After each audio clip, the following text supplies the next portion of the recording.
Welcome back, YouTubers. Well, today we're going to be doing a little bit of chainsaw maintenance here, and we're going to working on a new saw to me, new old saw.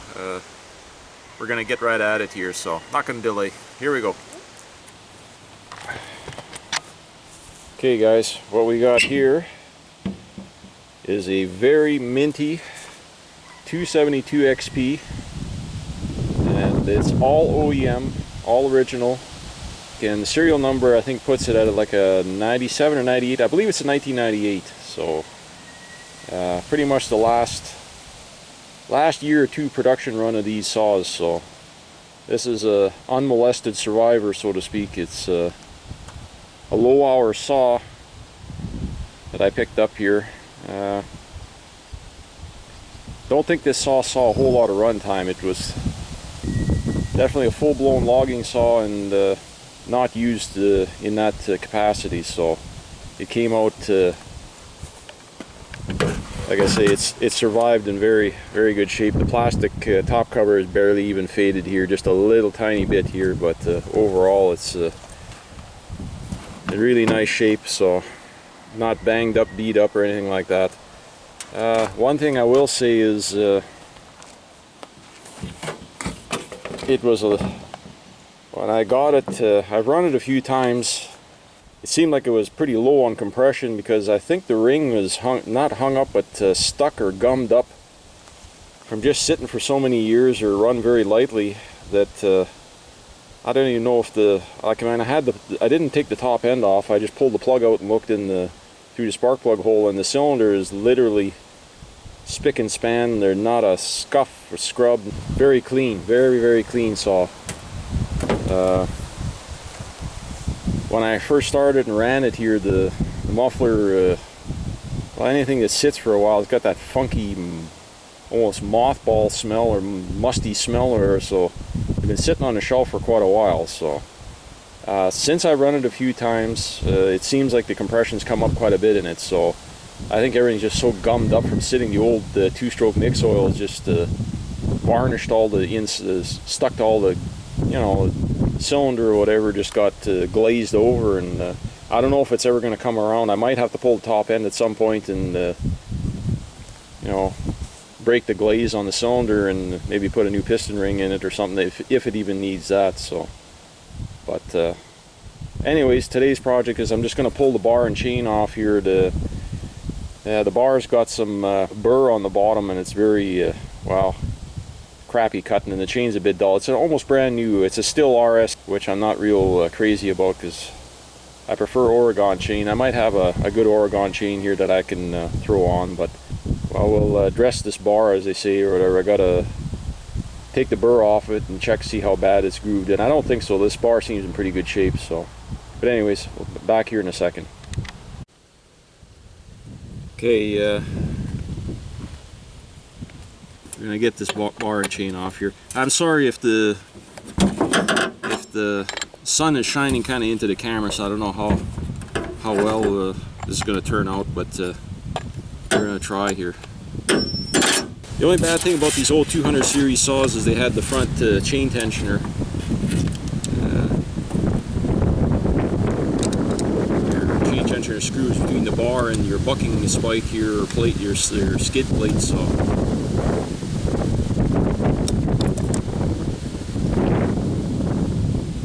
that's why a lot of guys didn't like these 200 series Huskies and some of the early Stihls.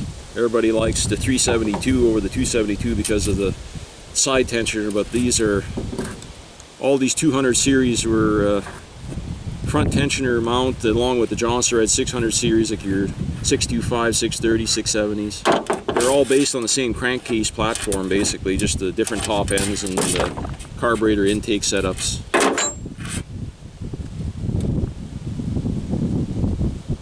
The 272 is your, I guess, your big bore version.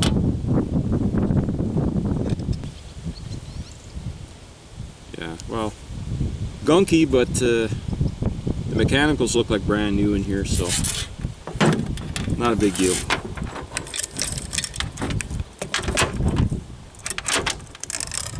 The other thing that people didn't like about the the 200 series is the outboard clutch. A lot of guys have an issue with it. It's funny that Husky in the 372 went to the inboard clutch, and then on all their newer 500 series smaller 60cc saws like the 562 and the 555 and 560s and John Starrett 2260, they went back to an outboard clutch. Yet all the big saws are inboard clutch, so I don't know, whatever. I guess it was just I think it had more to do with the balance, engine balance or something like that, or whatever, or saw balance, I mean, more to say. The handling characteristics, so. This saw oil's good. The oiler works excellent on it. No real... yeah, this bar's got some bad burrs on it. This is only a 16 or 60 driver link. 1.5 millimeter 58 3/8 60. Still uses kind of a weird numbering system in their chains, but if you got a 50 gauge chain right over here on your, let me get this in here if I can, on the drive cog or of the tooth, on the 50 gauge chain, it'll have on the bottom of on the front edge of the driver link, it'll have a number 3 stamped on there, and that means that's a 50 gauge, which means that's your width of your slot in your chainsaw bar. Their 58 gauge has a number 5 stamped on here, and that tells you that's a 58 gauge. So this is a 5 on here, so this is a 58 gauge chain. Like I say, steel chain is a good chain. It's a tough chain, but it's a little bit slower cutting than the Oregon chain. I'm not real crazy about it, but this is a fairly new chain. It's maybe only been sharpened once, so I don't think it's even been sharpened. This looks like it's a factory grind, and it's already, the corners are getting a bit shiny, the top plate, so I'll have to work this one over. Well, I'll do that off camera because I'm not going to get into this isn't a sharpening tutorial here, so there's plenty of other guys on YouTube that do sharpening videos. So it's just the saw is hanging up in the cut. Like when you go to cut, you get a burr on the edge here that it flares out on each side as the bar wears. What happens is it rolls a little tiny lip here, a sharp edge, and it'll hook in the log in your cut, in the curve of your cut when you're cutting. It's very frustrating. People don't realize that, you know, but you have to true your bars. Like the edge here, you file them, or what I do is, I've been doing this so many years now, I have a special grinding stone set up on a bench grinder without the guard on the grinder, and I just run the bar up and down vertically on this and square it or true it up, and then just take this burr off here when I'm done. You got to put just a slight, not too much, just a very slight bevel on the, take that burr off, and then they cut like a hot knife through butter if your chain is sharp too. So anyways, we're going to go dress this, clean up this bar, and it's an Oregon bar. I don't know what mount bar, which all these 200 series Huskies were, and the 600 series John Starrett, they're all large bar mount saws. So this is a large bar mount, but it's got kind of a small radius bar, which is good if you're doing bore cutting, stuff like that. Is kind of a low kickback bar design.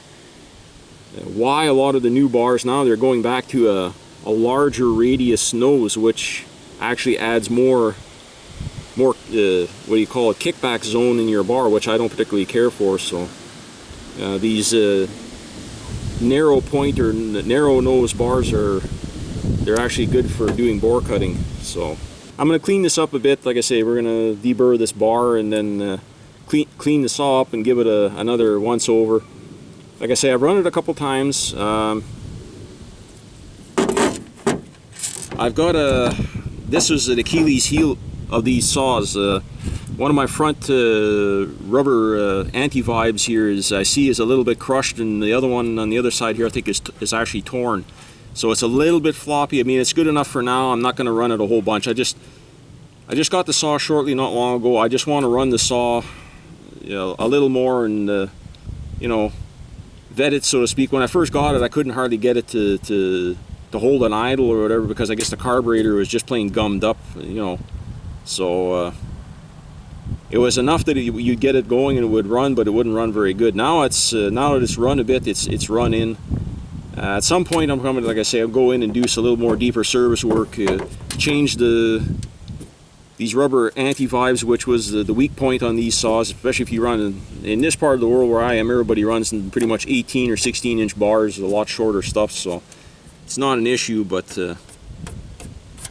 they have stiffer front bushing or rubber mounts or whatever. Right from the factory, they had what they call the West Coast mount specials, where John Surratt offered them in their West Coast, what they call their West Coast special, and Husqvarna had it as a add-on option. And you can still get them from Husqvarna, the rubber mounts. It's a different part number. I don't have it on hand, but it's a stiffer rubber for the front to handle running longer bars. Anyways, okay, I'm gonna pause you guys, and we'll be back here again shortly. Here, I'm just gonna get everything cleaned up and get this bar deburred, and then we'll get it back together. And we're gonna go buck some wood here with this saw here shortly. Here, just going through it, checking everything over quickly here. I might even spin off the clutch, and I'll check the clutch bearing, make sure that it's lubricated. You got to put a little bit of grease on those bearings.